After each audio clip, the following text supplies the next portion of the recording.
Hello guys, এখন দেখছো কোটা দিয়ে কীভাবে গন্ধ পাতাল পাড়া হয়। আমার কাকিমণি, ছোটো কাকিমণি গন্ধ পাতাল পেড়ে দিচ্ছে, দেখতে পাচ্ছ। তার কোটা একবার ভেঙে গিয়েছিল, সে আবার কোটা বাসার থেকে নতুন কোটা এনে সেই কোটা দিয়ে টেনে টেনে গন্ধ পাতাল পাড়তেছে।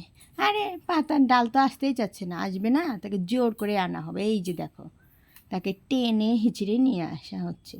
আর এই পাতা আমরা অনেকগুলো সংগ্রহ করব।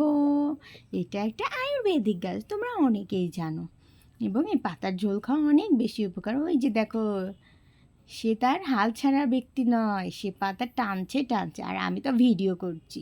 বাবা, আমার এত কষ্ট সহ্য হয় না। এই যে দেখো, একের পর এক ডাল ভাঙা হচ্ছে, একের পর এক ডাল ভাঙা হচ্ছে। পাতা পাড়া একটা ঝামেলার বিষয়, বড়া বাটাও একটা ঝামেলার বিষয়, কিন্তু খাওয়া কোনো ঝামেলার বিষয় না, পারলেই খাওয়া যায়। প্রতিদিন করতে লাগে 1 দিন, আর খাইতে লাগে 5 দিন।